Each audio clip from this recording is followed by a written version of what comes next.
하나님 말씀을 같이 보시겠습니다. 구약 성경 출애굽기 5장 6절에서 18절까지 말씀이 되겠습니다. 출애굽기 5장 6절에서 18절 말씀 제가 읽어드리겠습니다. 바로가 그날에 백성의 감독들과 기록원들에게 명령하여 이르되 너희는 백성에게 다시는 벽돌에 쓸 짚을 전과 같이 주지 말고 그들이 가서 스스로 짚을 줍게 하라.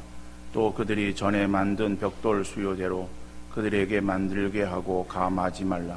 그들이 게으름으로 소리질러 이르기를 우리가 가서 우리 하나님께 제사를 드리자 하나니 그 사람들의 노동을 무겁게 하므로 수고롭게 하여 그들로 거짓말을 듣지 않게 하라.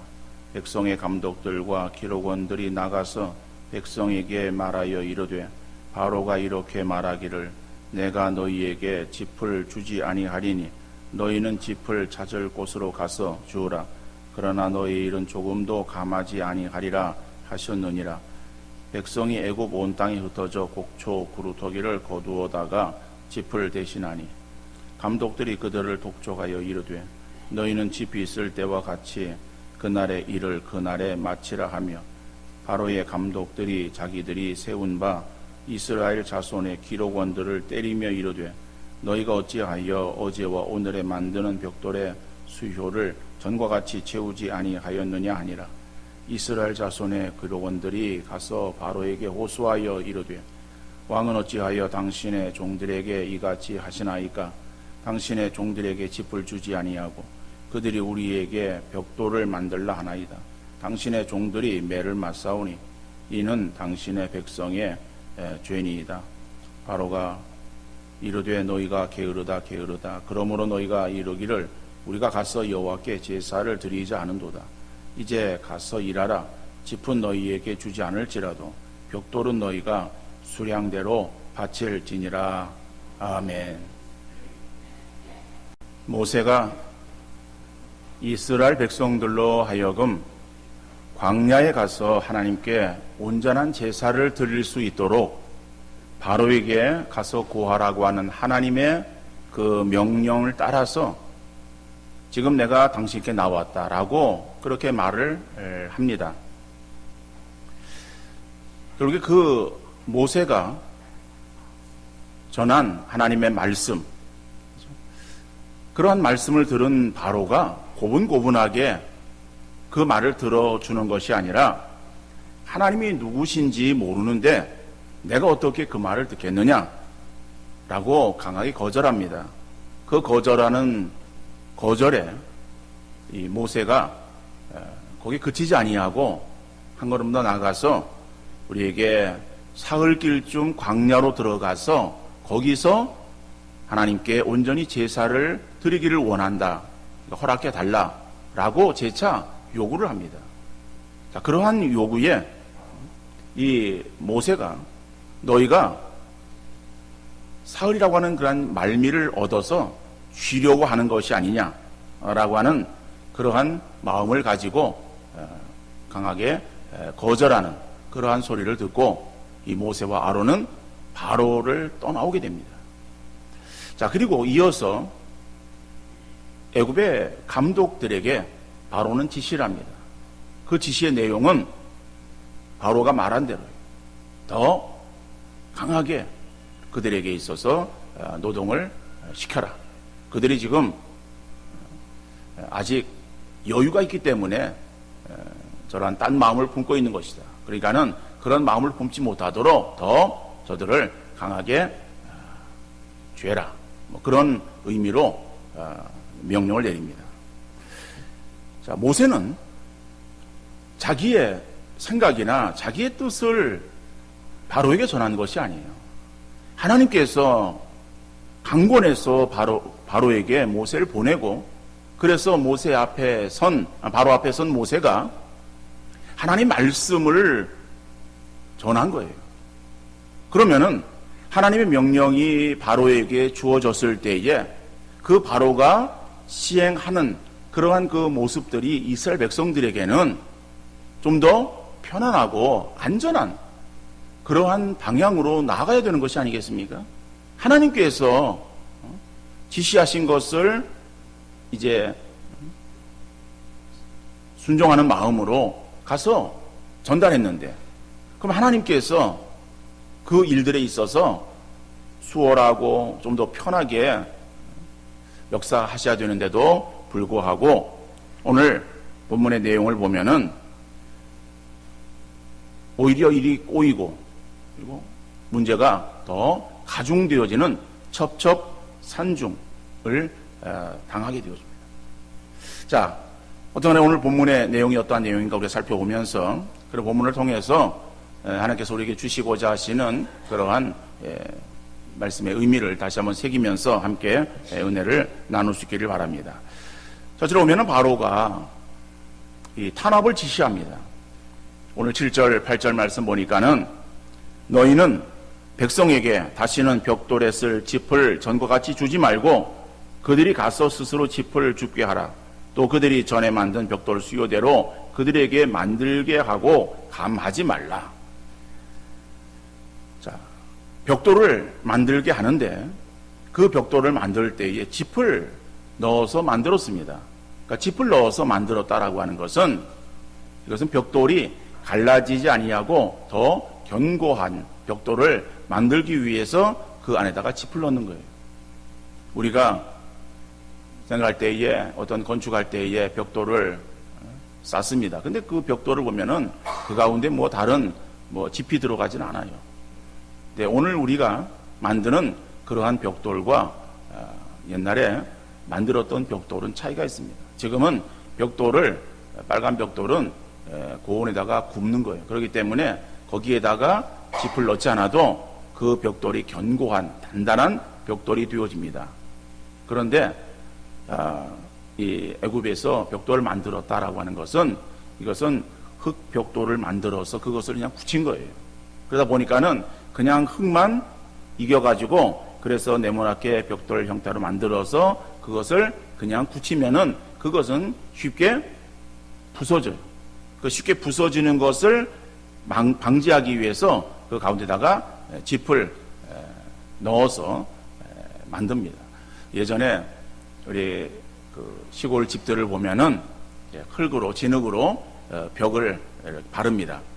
그래서 그 흙벽돌로 집을 만들고 그 다음에 흙을 바를 때 보면은 그냥 흙만 바르는 것이 아니라 거기에 수수단을 세우기도 하고 그 다음에 다른 어떤 그런 것들을 넣어서 거기에다가 흙을 이렇게 붙여서 집을 지었습니다. 그런 것을 볼 때에 그냥 흙만 만드는 것이 아니라 그 가운데 짚을 넣으면 견고한 벽돌을 만들 수 있는데 그 전까지는 그 벽돌에 쓸 짚을 갖다 주었어요. 그러면 그 짚과 그 다음에 흙을 이겨가지고 벽돌을 만들었어요. 그런데 다시 새롭게 바로에게서 주어지는 그러한 명령은 이제는 짚을 주지 말고 그들이 가서 짚을 구해가지고 그래서 벽돌을 만들게 하라. 그런데 그 벽돌의 개수는 조금도 감하지 말라. 그러니까 똑같은 양의 벽돌을 만들도록 하라. 라고 명령하는 거예요. 그래서 그들은 짚을 이제 구해야 되는 거예요. 그 짚을 어디 가서 구하는가? 보니까는 이제 곡초 구루터기에 그것을 거두어다가 짚을 대신했다. 오늘 12절 보니까는 백성이 애굽 온 땅에 흩어져 곡초 구루터기를 거두어다가 짚을 대신하니 그랬어요. 여기에서 보면은 곡초 구루터기. 그러면은 오늘 우리는 이 말씀을 어떻게 이해할 수 있는가 하면은 오늘 우리의 농사법으로 이해할 수 있습니다. 당연히 그렇게 이해할 수밖에 없겠죠. 그래서 그것은 머리에 떠오르는 것이 추수하고 난 논의 형태예요. 여러분 지금 가을 되어서 곡식이 벼가 익어서 추수한 데가 있고 아직 추수하지 못한 데가 있어요. 그래서 조금 있으면 다 추수가 되어지겠죠. 추수한 그 논을 보면은 그 논의 벼의 그 밑둥이 얼마 되지 않아요. 짧아요. 우리는 추수할 때에 그 벼 밑둥을 얼마 남기지 아니하고 그것을 뱁니다. 그리고 그 볕단을 지금이야 다시 이 콤바인에서 다 추수가 되어서 나옵니다만은 그전에는 그 단들을 이렇게 세워놔서 약간 말렸다가 그리고 그것을 이제 추수를 하는 거죠. 탈곡기에 넣어서 알곡을 털어내고 그리고 그 짚은 모아가지고 그전에는 이제 소모기로 주로 썼었고 또 다른 용도로도 쓰기도 했어요. 그러한 그 우리의 논에서의 그 곡초의 구루터기 그러면 그것은 짧아요. 근데 그 짧은 것을 그걸 어떻게 그것을 그 자를 수 있겠는가? 거기에서 얼마나 그러한 재료가 나올 수 있겠는가? 굉장히 힘들었겠다. 우리는 그렇게 생각할 수 있겠지만은 그러나 그 당시의 농사법은 이 밑둥을 자르는 것이 아니고 위에 이삭 부분만을 훑어냅니다. 그러니까 이삭 부분을 훑어내고 나머지 그 줄기를 그냥 남겨두는 거예요. 그러니까는 그 추수할 때에 이삭을 그냥 훑듯이 이삭만을 제거합니다. 그러다 보면은 거기에 나달들이 남아 있어요. 그리고 나달들이 떨어지기도 하고, 그리고 그 밭 모퉁이에 그러한 곡식단은 베질 않고 남겨둡니다. 그래서 그러한 남겨두어진 그러한 그 곡식단의 알곡들, 그 다음에 추수하다가 이렇게 알곡들, 그 이삭들을 풀다 보면은 떨어지는 것들, 아니면은 거기서 그 아직 그 추수하지 않은 그러한 남아있는 그러한 것들을 그것을 이삭 줍기라 그래요. 그것은 가난한 사람들, 고아나 과부를 위해서 그냥 밭에 남겨두었었습니다. 그러니까 농사법이 우리와 달라요. 그러니까는 그들은 짚을 구하기 위해서 밭에 가서 그래서 그러한 그 밭작물, 그럼 밀이나 보리겠죠. 그러한 것들에 있어서의 그 남은 이 집들, 그것을 베어다가 가지고 와서 잘게 썰어서 흙과 이게 가지고 벽돌을 만들었어요. 다시 말하면은 그전엔 짚을 갖다가 주었는데 이제는 짚을 구하러 가서 짚을 구해 와야 되니까는 그만큼 시간이 배로 걸렸을 거예요. 그러면은 벽돌을 만드는 양이 반으로 줄여야 되는데 그 벽돌을 만드는 양은 동일했었다.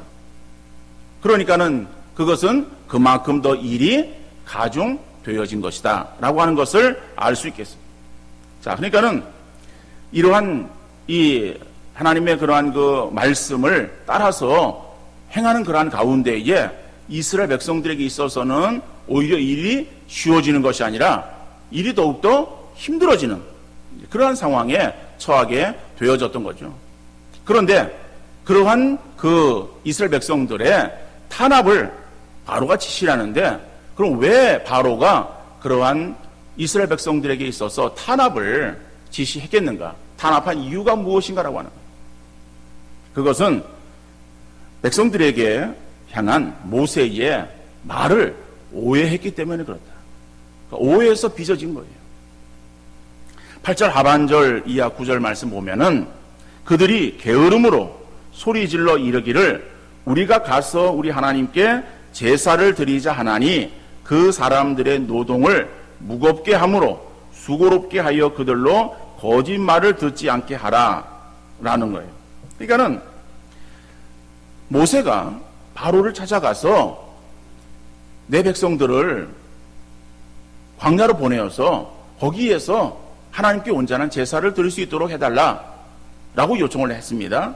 요청할 때에 하나님께 제사를 절기를 지킬 수 있도록 해달라라고 요청합니다. 그러니까는 바로가 뭐라고 대답했는가 하면은 내가 하나님이 누구시간데 하나님을 알겠느냐? 나 하나님 모른다. 라고 이렇게 거절합니다. 그 거절하는 소리에 모세가 이어서 한 말이 뭔가 하면은 사흘길쯤 광야로 들어가서 우리가 하나님께 제사를 드리고 오겠다라고 다시 재차 요구하는 거예요. 그 요구를 들은 그러한 그 바로가 모세의 말에 오해를 한 것이다라고. 여러분 생각해 보십시오. 지금 이스라엘 백성들의 수는 거기에 살고 있는 다른 애굽 사람들의 수보다 더 많다라고 성경이 말하고 있습니다. 그러니까는 그 많은 사람의 수는 결국 일하는 노동력을 말하는 거예요. 그 노동력이 사흘을 쉰다. 그죠? 저는 공장을 운영하는 그러한 경우에 있어서의 주인이 뭐 여러 가지 일들로 인해서 하루를 쉰다, 이틀을 쉰다, 사흘을 쉰다 그러면 손해가 얼마인가라고 하는 것을 먼저 생각하지 않겠습니까? 그러니까 바로는 그런 입장에서 이스라엘 자손들을 노동을 시키는데 그 많은 인력들의 3일 동안 노동을 하지 아니한다라고 하는 것은 이것은 자기들에게 있어서의 굉장한 지금 심한 타격을 받는 것이다 라고 생각하면서 그래서 거기에서 감정이 앞서다 보니까는 지금 모세가 나를 속여서 저들이 제사를 핑계 삼아서 사흘이라고 하는 그런 시간의 말미를 얻어서 저들이 쉬려고 하는 것이다. 그렇게 오해를 한 거예요. 그래서 지금 하는 말이 그들이 게으름으로 소리질러 이르기를 우리가 가서 하나님께 제사를 드리자 한다라고 하는 거예요. 그러니까 하나님께 제사를 드린다라고 하는 것은 그것은 바로도 이해가 되는 거예요. 그러니까 그것이 절기를 지킨다라고 하는 것으로 처음에 바로에게 이야기를 했기 때문에 그것은 이방 종교에서도 있는 일이에요. 이방 종교에 있었던 그러한 자기 신들에게 제사 드리는 것처럼 그러면은 내가 하나님을 알지 못하지만은 이스라엘 백성들에게 있어서의 신도 있을 것이고 그 신에게 자기들이 제사를 드린다라고 하는 그것은 이해 못할 일이 아니에요. 그런데 여기서 이 바로가 그들이 게으름으로 라고 하는 그러한 표현을 쓰고 있어요. 뒤에 가면은 게으르다라고 강조해 쓰고 있죠. 게으르다라고 하는 그것을 결국에 일하기 싫어서 요령을 피우려고 하는 그러한 심사에서 지금 제사를 드리겠다라고 하는 것이 하나의 핑계 삼는 일이다. 이렇게 바로가 생각을 한 것이다라고 하는 거예요. 그러니까는 이 바로는 철저하게 지금 이스라엘 백성들이 모세를 지금 대표자로 세워가지고 나에게 저들이 쉬려고 지금 거짓말을 하고 있기 때문에 내가 그 거짓말을 들어주면 안 되고 또 그러한 그 바로에 행하는 그러한 그 어떤 거짓말 이런 것들에 백성들이 더 막 움직여서 그래서 소위 밀란이 일어나면은 힘들겠다. 그러니까는 그 말을 저지시켜라. 그러한 의미에서 지금 바로가 대답을 하고 있는 것입니다. 그러니까 바로가 하나님이 내가 누구인지 모르겠다.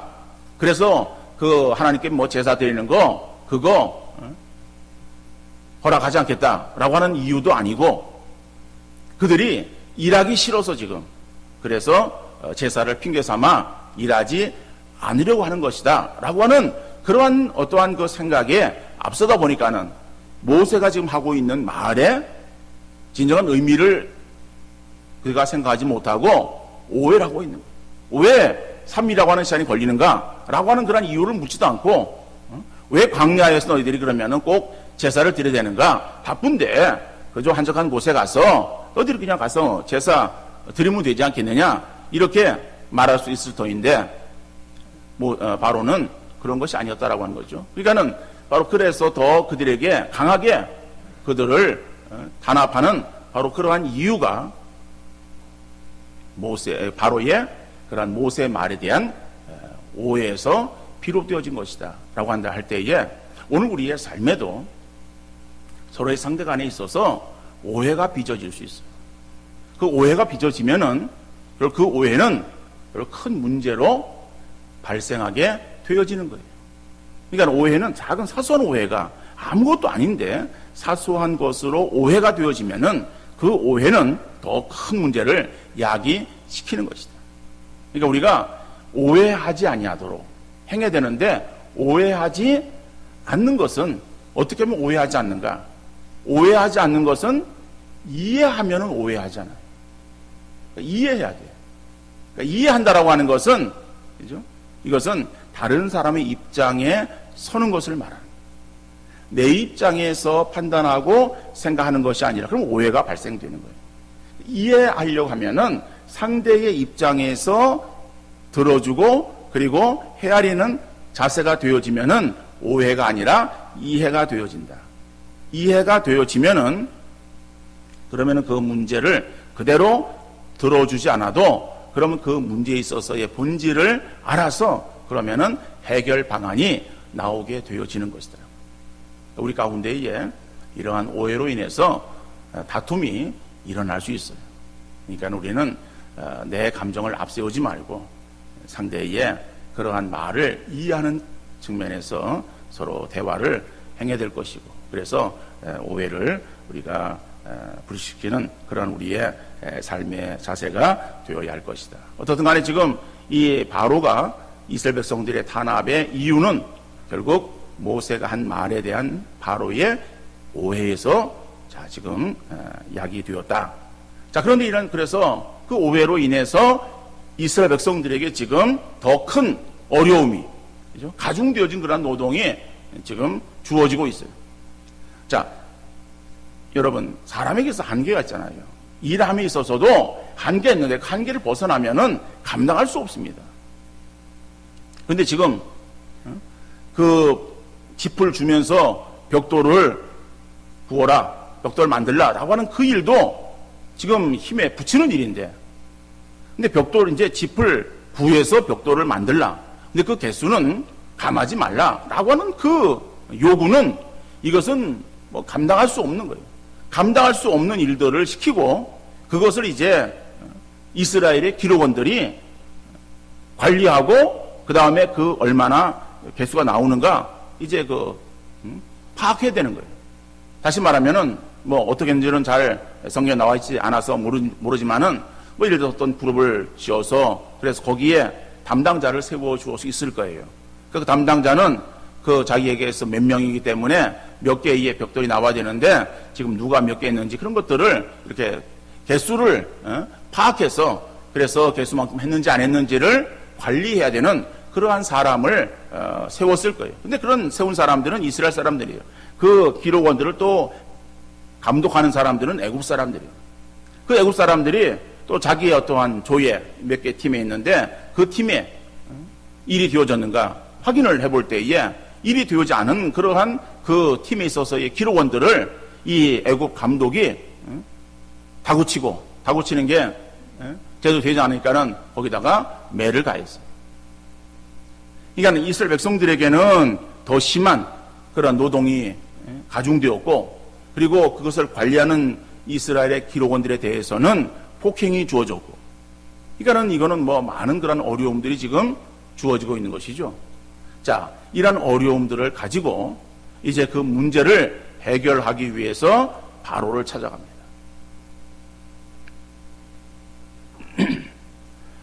오늘 15절 16절 말씀 보니까는 이스라엘 자손의 기록원들이 가서 바로에게 호소하여 이르되 왕은 어찌하여 당신의 종들에게 이같이 하시나이까? 당신의 종들에게 짚을 주지 아니하고 그들이 우리에게 벽돌을 만들라 하나이다. 당신의 종들이 매를 맞사오니 이는 당신의 백성의 죄니이다 그랬습니다.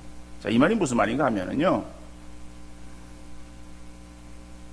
바로는 애굽의 왕이에요. 그런데 이스라엘 백성들은 지금 어디에 거하고 있는가 하면은 애굽 땅에 거하고 있어요.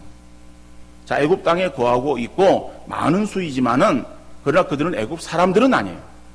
애굽에 거하고 있는 이방 사람이에요. 어떤 소수 민족이겠죠. 그런 어떤 소수 민족으로 거기 한 곳에 머물러 살고 있는 거예요. 그런데 자기들에게 어떠한 일들이 시켜지는데 그것도 힘들었는데 더 어느 날 갑자기 배가 되어지는, 가중되어지는 그러한 노동의 요구가 자기들에게 주어진 거예요. 더 일이 심하게 주어지는 거예요. 짚을 구해서 벽돌을 만들라라고 하는 그러한 일이 주어지니까는 감당하기도 어렵고, 또 그것을 관리하는 기록원들이 자기들의 감독들에게 있어서 그 수량을 다 채우지 못하고 제대로 일하지 못한다고 매를 맞는 거예요. 그러니까 그런 억울함을 가지고 하소연할 때가 애굽의 왕 바로다. 그러니까 바로를 찾아가서 진정하는 거예요. 호소하는 거죠. 우리가 지금 당신의 종들, 당신의 그러한 이 감독들이 우리에게 있어서 지금 너무 엄청난 일을 시켜가지고 우리가 그것을 감당하지 못했다고 우리가 어려움을 당하고 매를 맞고 있습니다. 라고 하는 거예요. 그러니까는 그것을 좀 어떻게 좀 해결해 주시기를 바랍니다. 라고 바로에게 요구하는 것이죠. 그래서 이 본문에 보면은 당신의 종들이 이러한 그 말씀이 있습니다. 16절 하반절에 보면은 당신의 종들이 매를 맞사오니 이는 당신의 백성의 죄니이다 그랬어요. 여기에서 당신의 종들, 이는 누구를 말하는가 하면은 이스라엘 백성들이에요. 거기에 살고 있는, 애굽 땅에 살고 있는, 지금 고통을 당하고 있는 이스라엘 백성들, 그들을 당신의 종들이라고 표현합니다. 그런데 그 종들이 매를 맞는데 이는 당신의 백성의 죄이다 그랬어요. 당신의 백성은 누구를 말하는가 하면은 애굽 사람 말하는 거예요. 그 애굽 사람은 누구를 지칭하는가 하면은 애굽의 감독들을 말하는 거예요. 그러니까 감독들이 우리에게 일을 가중되이 시키고 또 그 일을 잘 행하지 못한다고 우리에게 매를 지금 대고 있다. 그러니까 이런 것들은 지금 애굽 사람들이 잘못이다. 애굽 감독들을 조금 저지시켜서 우리에게 이러한 어려움을 조금 풀어달라라고 바로에게 지금 호소하고 있는 거예요.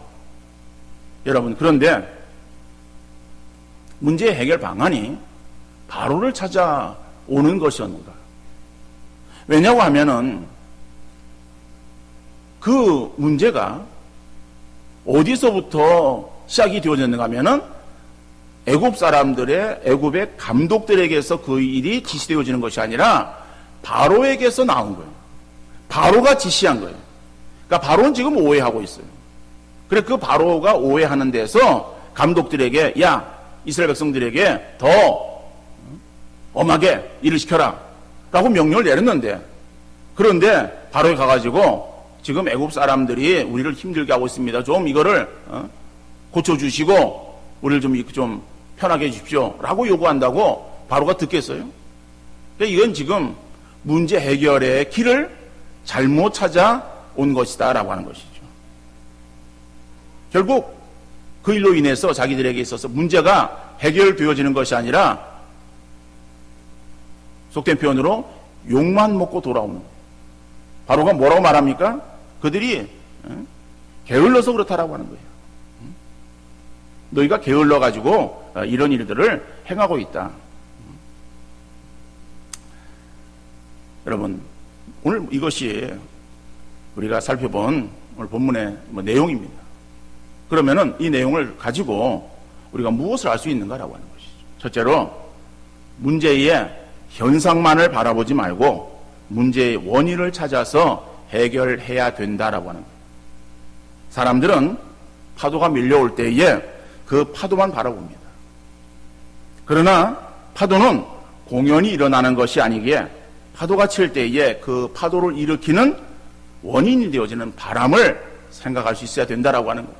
지금 이스라엘 백성들에게 지금 파도처럼 어려움이 계속해서 밀려오는 거예요.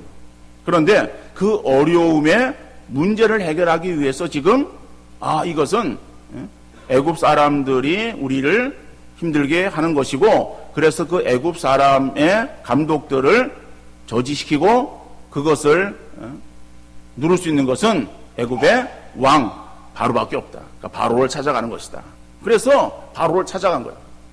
그런데 그 문제가 애굽의 감독들에게서 시작되어진 것이 아니라 감독들이 결국에는 이스라엘 백성들에게 말을 했지만은 그 말한 주 원인자는 누구인가 하면은 바로예요.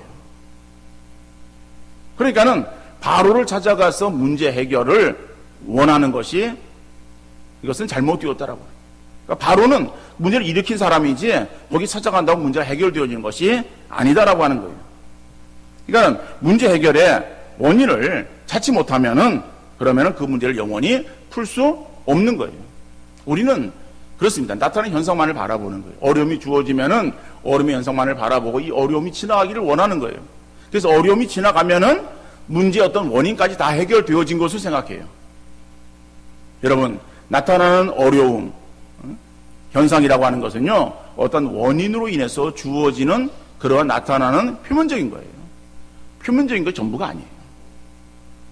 여러분, 우리 인생도 그렇습니다. 우리 인생도 어떠한 어려움의 파도가 밀려와요. 근데 어떤 그 파도를 우리가 지나고 나면은 그 다음 편하겠지라고 생각을 하지만은 그 파도가 우리에게 밀려 지나고 나면은 그걸 어떻게 피했다라고 해가지고 그럼 그 다음에 파도가 안 일어나는가 하면은 그 다음에 또 다른 파도가 우리에게 밀려옵니다. 작은 파도가 지나가는가 하면은 더 큰 파도가 기다리고 있다가 우리에게 밀려오는 것이 우리 인생의 모습이에요. 그러니까 우리 인생의 삶 속에서 이런 어떠한 이 파도를 잠재할 수 있는 근원적인 요인, 원인, 그것을 우리가 찾아야 되는 것이지, 어떠한 그 문제만을 바라보면서 그 문제가 내게 빨리 지나가기만을, 그리고 어떻게 어려움을 당하지 않고 지나가기만을 바라는 그것은 소용이 없는 것이더라고요.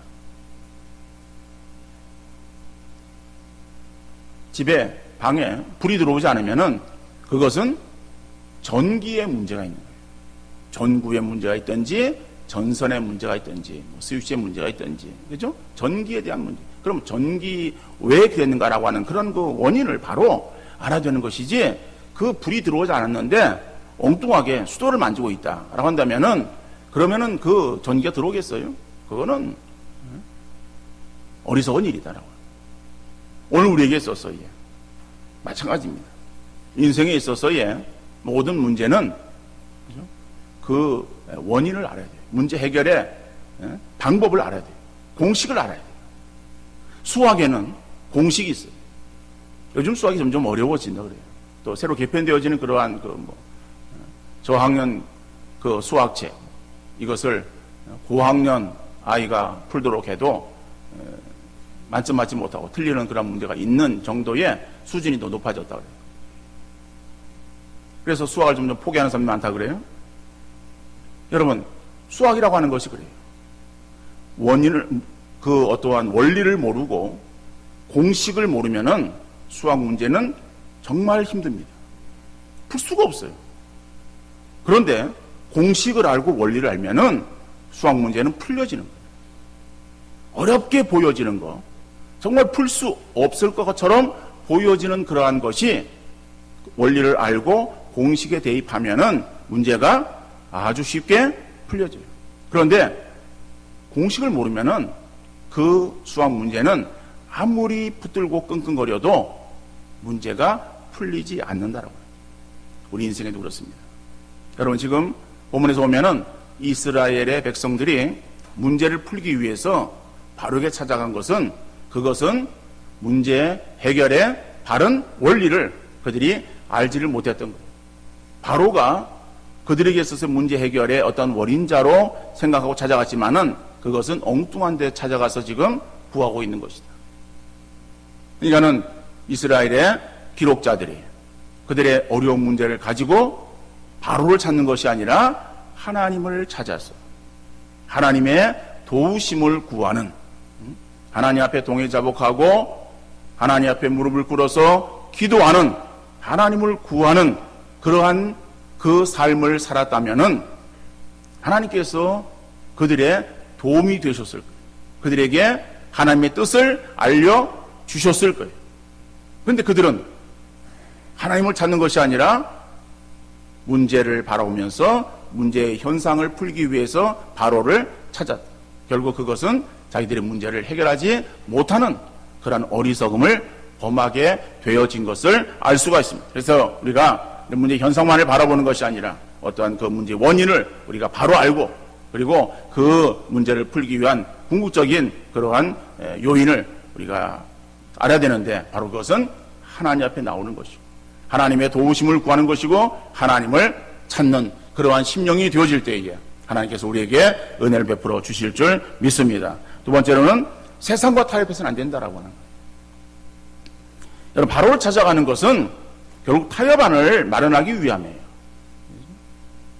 정치나 사람의 관계에 있어서는 타협해야 되고 정치력을 발휘해서라도 문제를 해결해야 됩니다. 그러나 사단과의 타협은 해서는 안 되고, 사단과의 타협은 결국 영적 죽음이에요. 우리 주변에 믿지 않는 사람들이 많이 있습니다. 그들 관계 속에 있어서는 우리가 양보하고 필요하면 타협하면서 살아야 되는 거예요. 그러나 신앙 문제에 있어서는 결코 타협해서는 안 된다라고 합니다.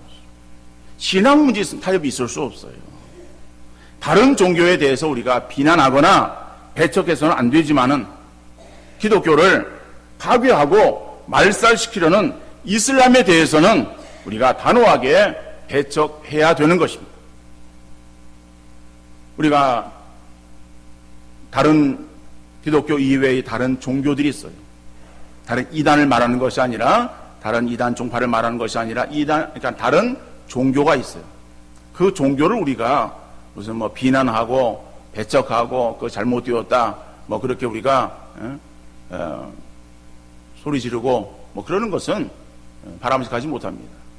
그러나 우리는 진리를 가지고 있는 그러한 기독교인으로서 그들의 영혼들을 우리가 생각하면서 불쌍히 여기는 마음을 갖는 것, 그리고 기회가 되는 대로 그들에게 복음을 전하는 것, 이 복음을 전하는 것, 이것은 우리의 진리를 그들에게 알게 해주는 거예요. 이거는 필요하지만은 뭐 우리가 무슨 어떠한 그 여러 가지 방법들을 통해서 다른 종교를 비난하고 뭐 그것을 뭐 배척하고 그런다, 이런 것은 옳지 않습니다. 그러나 이슬람은, 우리가 이슬람 반대하는 거예요. 왜 다른 종교는 안 하는데 이슬람 반대하느냐? 그건 무슨 뭐 이슬람이 우리와 있어서의 무슨 뭐 감정이 좋지 않다 그런 것이 아니라, 이슬람은 기독교를 결국에는 말살시키는 그러한 그 자기들의 종교의 원리를 가지고 있어요. 그렇기 때문에 그런 이슬람은 우리가 받아들일 수 없다라고 하는 거예요. 한국 땅에 들어와서 있을 때에 종교적인 갈등만 일으킬 수밖에 없다. 그래서 이슬람이 들어오는 것은 우리는 그것은 반대다. 이슬람이 들어올 때에 여러 가지 무슨 뭐 할랄 식품이라든지 뭐 다른 어떠한 교육기관, 대학을 세워가지고 그래서 인재들에게서 장학금을 주면서 학교를 세우는 교육사업을 행한다라고 하는 위장에서 들어오지만은, 그리고 또 어떤 금융, 19법을 해서 금융으로 인해서 들어와서 무이자로 돈을 빌려준다, 이런 어떤 것들을 제시하면서 들어오지만은, 이런 것들은 결국에 한국 사회를 망치고 기독교를 무너뜨리기 위한 전략이다. 그러니까 이것을 우리가 철저하게 배제하는 것이다 라고 하는 거예요. 그래서 우리 기독교는 이슬람이 한국에 들어오는 것에 대해서 그래서 반대하는 거예요. 할랄 식품 반대하는 것이고요. 그 다음에 사회에 약자들이 있어요. 세상에 어려움을 당하고 있는 사람들, 소외당하고 무시당하는 그러한 사람들의 인권에 대해서 기독교는 눈 감고 있어서는 안 됩니다. 그것에 대해서 잘못되어진 그러한 부분들을 잘못되었다라고 말할 수 있어야 돼요. 그리고 우리가 그들을 보호해 줘야 돼요. 그들을 도와줘야 돼요. 그죠? 세상에 약한 사람들이 있어요. 소외되어진 사람들이 있어요. 그런 사람들 우리가 도와주는 일들을 우리 교회가 앞장서서 해야 돼요. 그러나 그들을 도와야 되지만은 성경에서 정죄하고 있는 동성애에 대해서는 결코 타협하거나 받아들여서는 안 된다라고 하는 거예요. 우리가 그들을 긍휼히 여기는 것과 그것에 동조하는 것과는 전혀 다릅니다. 우리는 동성애자들을 긍휼히 여기는 거예요. 그들이 선천적으로 그렇게 되었던, 후천적으로 그렇게 되었던, 그들에게 있어서 도울 수 있는 길이 무엇인가, 어떻게 그곳에서 정상적으로 나와서 정상적인 생활을 할 수 있도록 우리가 어떡하네 여러 가지 면으로 돕는 그러한 일들은 해야 될 일이지만은, 그러나 우리가 그들과 손을 잡고 그것을 우리가 받아들이고 오히려 그것을 우리가 인정하는 이러한 일들, 그리고 그것에 함께하는 그러한 것들은, 이것은 잘못되어진 것이다라고. 그러니까는 우리가 용납하고 타협하고 받아들일 수 있는 것이 있습니다. 그러나 받아들일 수 없는 것이 있다. 세상의 죄악과 우리는 타협해서는 안 되는 거예요. 세상에 어떠한 잘못되어진 것과 타협해서는 안 되는 거예요. 사단과 타협은 있을 수 없는 거예요. 그리고 사단이 우리를 가지고서 농락하고 우리를 유혹하는 것은 신앙적인 것이죠. 그러니까 신앙적인 그런 부분들은 결코 우리가 물러서서는 안 된다라고 하는 거예요. 다른 것들은 양보해야죠. 근데 우리 생각할 때에 나는 성격이 그래서, 그 성격 고쳐야 돼요. 그 성격이 좋은 성격이 아니에요. 성격을 고쳐야 돼요. 그렇지만은 신앙에 있어서 나는 마음이 유해서 그런 것은 용납할 수 있어. 이것은 잘못되어진 거예요. 신앙 문제에 있어서는 우리가 결코 타협하거나 용납할 수 없는 그러한 부분이다. 세상에서 우리를 힘들게 하고 어렵게 하는 많은 파도가 밀려올 때에 그런 어떤 파도에 자체만을 우리가 보면서 무서워하거나 어떻게 그 문제를 해결하기 위해서 악과 타협하고 적당히 죄를 범하는 그러한 일들을 우리가 세상 속에서 해서는 안 되는 것이다. 우리는 하나님의 자녀임을 결코 잊지 말고 자기 정체성을 바로 알아서 그래서 어떤 세상에 대해서 추파를 던지거나 기웃거리지 말고 하나님만을 오히려 찾아서 하나님께 구하고 하나님을 더욱더 가까이 하는 믿음의 성도들 되어지셨습니다. 그 하나님으로부터 우리가 세상을 늘 이기는 믿음의 삶을 충만히 살아갈 수 있는 복된 역사 있어질 수 있기를 주님 이름으로 축원합니다.